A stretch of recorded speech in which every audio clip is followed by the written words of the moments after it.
Question of the day. What is your favorite historical game? Now that's a big ask, right? Because technically anything not modern or fantasy could fit into it. So, the world's your oyster. Let me know. But let me know in the comments below what your favorite, maybe war game, I guess historical war game would be. Because in my mind, I immediately go to things like Twilight Struggle and those kind of Cold War sort of deals. I love that. But today we're taking a look at a deck builder. That's right. War game. This is Undaunted. Now, you've probably played Normandy by now, and if you haven't, like me, I was sleeping on it, didn't get on it till too late. Not too late, till late, I should say. Wow, it's just a great game. Then North Africa came out and elevated even more, and now we're talking about reinforcement. We're talking about in the how to play, or the overview, really all three boxes, but in this, we're talking about all three boxes, Undaunted, Normandy, North Africa, and what reinforcements adds to both of those right now.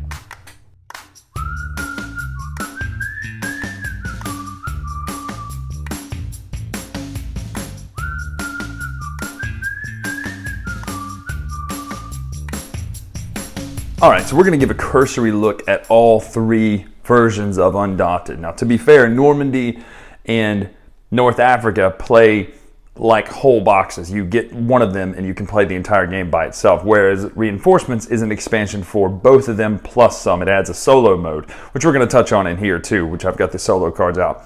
Just to give a brief overview of how to play Undaunted in general, it's a deck building game. When you open a scenario, over here we have the first scenario in this mission and the second scenario over there in North Africa, which I'll show you. When you open the scenario, it shows you how to set up the map, which tiles you need. It's a lot faster than it seems. And then over here, how to set up your deck. So all of these are the units of each side. Cards that say D are the ones you put straight into your deck. The ones that say S are the ones you sit over here in this supply area, the stock area. What happens is you're going to build this smaller deck, and then these cards are going to be available for you to build for the rest of the round or for the rest of the game. Which means if you don't see anything listed here by the unit, you don't have that unit in this scenario. Now, as you see, it gets pretty intense with a whole lot of units and scenario on the board at one time, different spawn points and all that sort of thing. So lots of different options there. But to start, we're going to start with La Ray right now. La Ray, I don't know. Anyway, point being, how you play the game is you're going to draw 4 cards, which we have here. Then you're going to choose a card to essentially not play, but to play for its initiative number. The person with a higher number will go first. So if I play a 5 and they play a 4, I would go first. I don't know that there's a 4, honestly, but there is a Fog of War. These are cards to gum up your deck. You're going to start with 1, and each time you scout, which we'll go through the actions in a minute, you're going to gain more Fog of War. I'm going to give you how to play over here, and then over here I'm going to touch on the rules that are new, and then I'm going to touch on the new stuff together. So let's just say we've played our 5. That's the card we're playing. So now we have these cards to activate. So Bolster, Command, Bolster, Inspire, Scout, Attack, Recon, Conceal. The only other 2 that are really concerned with in this game are Move and Control. Now these are specialists which come in the expansion, so he's got Grenade, but Move and Control. So Move obviously means you move. However, the Rifleman has the Move on his card. You can only move a Rifleman into somewhere that's scouted. So in order to scout, on your turn you would choose the Scout action. You take your Scout, A or B. This is A, so you can move the Scout A up to 2 spaces away. Each space that you go through that's not already scouted, you're going to add a Scout token in. So 1, 2, which puts us there. We would then add one of these Scout tokens to here. Then you're going to take as many Scout tokens as you added worth of Fog of War and add it to your discard pile. Kind of making it, very thematic in that. Recon is how you get rid of those. So if I had a Fog of War card in my hand, I could have used the Scout's action to get rid of that. Now, when I'm saying action, you're only going to choose 1 action per card, even if they have 4. The reason that matters is because you might have 2 Rifleman cards in your hand at one time. Well, then you could move and then attack with that Rifleman. That's the whole point of adding more cards into your hand, or into your deck, I should say. Move, then you could move the Rifleman across to where they are, where these tokens are now. And then his other option is Control. Control is how you flip this over. So the point of this map, of this mission, is to control these points on the board. 5 points worth of objectives. Now the ally or the axis already starts with 2 points controlled. So you're going to need to either wrest that from them. So you're going to need to either wrest that control from them or quickly beat them to 5 points elsewhere. The other actions are attack. Obviously this is the main kind of crux of fighting, but it's not so much a fighting game, because when you fight someone, you're not immediately going to remove them from the board. So for instance, the way damage is determined or fighting is determined, you check the defense. So let's say we're going to shoot with this rifleman at this scout. So the distance, first of all, is 1, 2. So 2 away. Then you add the +1 here, so that's +3 to his defense. So he's an 8. Then you're going to roll as many dice as you're allowed to roll based on that number. So attack is 1, sometimes it might be more. We failed. However, a 10 is a critical success. It always hits, even if the number of defense is higher than a 10. If we were to fail, nothing happens. If we were to hit, that opponent will then search for their discard card pile first for a card of that type and get rid of it out of the game.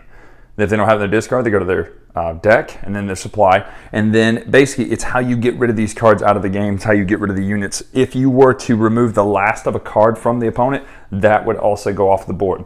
Pinning an opponent is where you remove all their riflemen. In this version, remove all their riflemen. Now, there's another attack in the other version called Suppress. And I believe we get some machine gunners in this one as well. But Suppress is a non-damage attack. You usually get to roll a lot of dice for it. But if one of those dice hits, you then flip a card over to its, or flip a token over to its suppressed side. In order to flip it back over, it's kind of like stun in a fantasy flight game. You would have to spend a card to flip this back over. So that's what those do. The 2 support roles, or 2 or 3 actually, I think, is Bolster, Command, and Inspire. Bolster allows you to draw cards from your supply area over here and put them into your discard pile, adding them to your deck. Command allows you to draw cards from the top of your deck, adding to a better hand. And then Inspire allows you to reuse someone that you've already played this round. So that's how you're going to play this. Now, really quick, let me go ahead and touch on solo while I'm over here. In the Reinforcements expansion, one of the major things is that every single scenario in the game gets solo. Now, this looks kind of daunting at first, but what you're going to do is you're going to take the units out per that you have in the fight based on scenario. So scenario 1, scenario 1, scenario 1, scenario 1, and that's what we're playing. So you have these in front of you. The way it works is you're going to draw 4 cards, or excuse me, you're going to draw a card to check initiative with. That will get added to the opponent's play area. So they will always play it with 4 cards. However, there are ways to kind of knock that out. If you were to do damage to an opponent and you have the initiative, you're going to give them a control token, and they essentially would have to skip that character's turn, or at least one of the cards for that character. It's kind of like suppression all the time, but they're going to act in order of the card number. So let's just say this was the hand that they had. You would order it right from left to right, highest to lowest. So they would then check the chart. So we'd look over here at the squad leader or platoon sergeant. Which one is that? Platoon sergeant. First, it says bolster, or it's only one thing. So you have to do this, roll it. We have a 6, which means that we will command, so this will draw 2 cards into this hand. Then you can add it to the line. The rest of them would do things like this. If then do this. So for instance, the scout. If there's always if you have a fog of war in your play area, like the cards you've laid down here, you will do recon first. Secondly, if that's not the case, you'll then try to scout out a location. Thirdly, if you can't scout due to these things, and I'm going to leave it on the screen if you want to pause it and read it, you could then attack an enemy on the same tile. And then last but not least, you could conceal, which adds a fog of war to the other person, or then attack again based on that. Now, the attack here would be a ranged shot. So you're just going to go down the list of the card and resolve this per. It might move, it might attack, it might do certain things like that, but that is how you play Undaunted. Normandy, it's a lot of stuff that really builds upon each other. So if you play through the scenarios in order, any complexity that gets added from the other characters, like the sniper, for instance, can stalk. He can move into locations that you don't have control. You roll 3 dice with them. You've got things like target with the mortar. You can lay out a mortar shell out there and hit it. You know, certain things like that will continue to add in complexity, but it feels like Medal of Honor or Battlefield 1942, some of those kind of classic World War II shooters. Now let's move over to North Africa and see the additions there. First and foremost in North Africa, the first thing you see is this. This is a tank, which does get added back into the other game due to reinforcements. You get vehicles for that. But the tank over here is crewed by a driver and a crew here, but you can also have an anti-tank gunner. You have your normal people here, and the tank's location is here, which means that all of this is inside of that token. Certain things that you can do now, certain scenarios, for instance, will tell you to objective points by destroying structures, and the Italians have to claim 2 objective points by controlling structures. The Italians are trying to get out there and control these structures here. The LRDG is trying to go out there and destroy these different places. The way you destroy structures is that demolition. You'll check against that number, If you have enough with the roll, you destroy that place, getting the point. So tanks work the same way, except instead of using the driver stats, you use the stats in the tank. So it's basically the same. It does add, I mean, there are a lot of things it adds between the aircraft. There's an airplane here, recon aircraft, as well as there's in the expansion, there's an attack aircraft, there's machine gunners, there it is, assault aircraft, strafe, surveil, bomb. Submachine gunners are in this. Now these are from the expansion, but just lots of little things here. There's a guy who dropped mines, submachine gunners. The difference is in scale in this one. This one feels a little bit more like Metal Gear, the game. You know, not Solid and so, but the old school Metal Gear, the way it's top down, and it feels like a smaller scale. Versus over there, if you were to have this airplane sitting next to this farmhouse, the scale's not quite right. So the scale's a little smaller on this one, but which makes it kind of nice because it feels like a much more tactical game over here. So of these two, that would be the difference there. Is the weapons are slightly different. The tanks and the vehicles are slightly different over here. Plus, it's a lot more like Command and Conquer sneaking, it's a lot more like stealth and sneaking and fighting versus all-in-out combat. Now, there are, though, obviously missions that will come later that have just all sorts of just vehicle on vehicle fighting, you know, caravan versus tanks and all that. So just all kinds of scaling here that goes up the further you play. It's very rewarding to play through some of these missions. So that is how you play Undaunted, both versions. That is all the stuff that comes in the expansion. You get all of those one-player cards, you get new characters, you get new weapons, new vehicles, all that sort of stuff, as well as new scenarios. There are new scenarios that come in the new version for both sets. So for instance, in here, there are more scenarios for each of the originals, plus some solo ones here.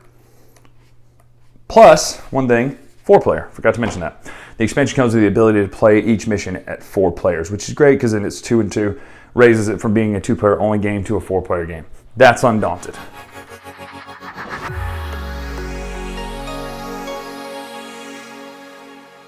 So that is Undaunted. First and foremost, I've discovered somehow, I don't know how I didn't realize that Roald McDonald was the same artist as Western Legends. Obviously I knew that, but it just didn't put 2 and 2 together.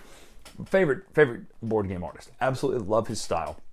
It's just a great style of understated while being realistic, while being also not, you know what I mean? Like it's a really well done. I would love to read a comic drawn or illustrated by him. You know, I would love to see Jeff Johns write something and Roald McDonald do the art for it. I love the style of art in this game.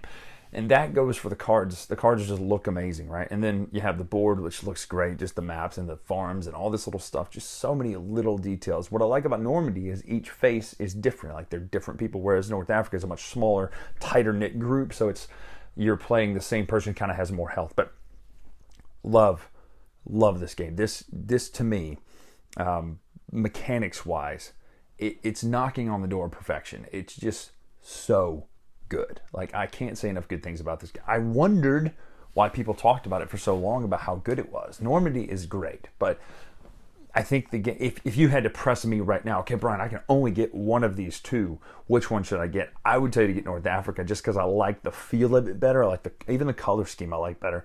But however, they're both great, and if you want to get all the value out of Reinforcements, you should get both, because the 4-player, the solo mode, the extras that it comes with, oh my gosh, this is good. So if you like history games, 100% get this one. But when I say that, don't think dry, dusty history. Think a fantastic deck builder, one of the best deck builders of all time, because it makes sense what you're doing with the deck building. It actually works.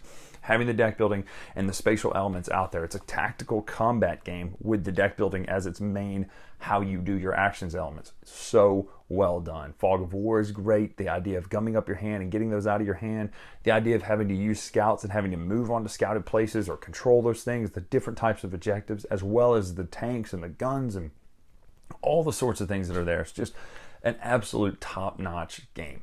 So if you haven't played it, go get this game right now. This is a 9.5 from me. I'm going to go with a 9.5 for this game. It is an incredibly well-made game. Now, when I say that, I'm encompassing everything.